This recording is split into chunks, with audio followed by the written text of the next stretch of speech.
மதுரை முறுக்கு பக்தர்கள் மாநாடு தொடர்பாக போலீசாரின் கேள்விகளுக்கு பதில் தர வேண்டும் என ஏற்பாட்டாளர்களுக்கு உயர்நீதிமன்றம் உத்தரவிட்டு இருக்கிறது. மதுரை முருக பக்தர்கள் மாநாடு தொடர்பாக போலீஸ் கேள்விகளுக்கு பதில் தர வேண்டும் என காவல்துறை கேள்விகளுக்கு நிகழ்ச்சி ஏற்பாட்டாளர்கள் பதில் தர வேண்டும் என ஐகோர்ட் மதுரை கிளையில் வழக்கு தொடரப்பட்ட நிலையில் உத்தரவு பிறப்பிக்கப்பட்டு இருக்கிறது. கூடுதல் விவரங்களுடன் இணைக்கிறார் செய்தியாளர் ரஃபீக் ராஜா. இந்த வழக்கு தொடர்பான முழு விவரங்களை பதிவு செய்யுங்க.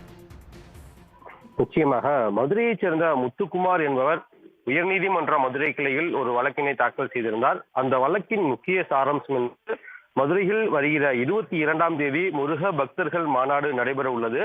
அதற்காக முன்கூட்டியே, அதாவது நாளை முதல் 22ஆம் தேதி வரை 6 படை வீடுகளுடைய மாதிரிகள் அமைக்கப்பட்டு ஆகம விதிகளை முறையாக பின்பற்றி அங்கு பூஜைகள் நடத்தப்பட உள்ளது.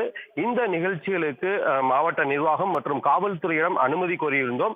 இதுவரை அனுமதி வழங்கவில்லை. எனவே இந்த நிகழ்ச்சிகள் மற்றும் மாநாடுகளுக்கு நடத்த அனுமதி வழங்க வேண்டும் என்றுதான் மனு தாக்கல் செய்திருந்தால், இந்த மனு என்பது சற்று நேரத்திற்கு முன்பாக நீதிபதி புகழேந்தியுடைய அமர்வில் விசாரணைக்கு வந்திருந்தது. விசாரணையின் போது இந்த நிகழ்ச்சிகளுக்கு ஏன் அனுமதி வழங்கவில்லை என அரசு தரப்பில் நீதிபதி கேள்வி எழுப்பியிருந்தால், அப்பொழுது அரசு தரப்பில் ஆஜரான வழக்கறிஞர் ஒரு விரிவான பதிலை மனுவாக தாக்கல் செய்திருந்தார். குறிப்பாக மனுதாரர்கள், அதாவது இந்த நிகழ்ச்சி நடத்தக்கூடிய மனுதாரர்கள் அனுமதி கோரி விண்ணப்பித்திருந்தனர்.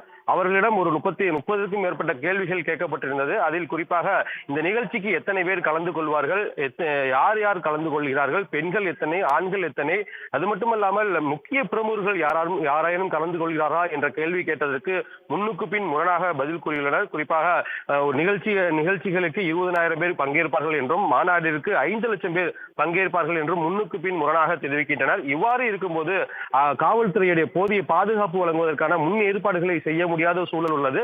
ஆகையால் தான் அனுமதி வழங்குவதில் காலதாமதம் ஏற்பட்டுள்ளது என தெரிவிக்கப்பட்டிருந்தது. இதைத் தொடர்ந்துதான் நீதிபதிகள் தற்போது மனுதாரர்கள் தரப்பில் மீண்டும் காவல்துறையினுடைய கேள்விகளுக்கு முறையாக பதிலளிக்க வேண்டும், இது மட்டுமல்லாமல் இந்த நிகழ்ச்சிகள் என்பது ஆகம விதிகளை பின்பற்றி நடத்தப்படுகிறதா என பல்வேறு கேள்விகளை எழுப்பியிருந்தனர்.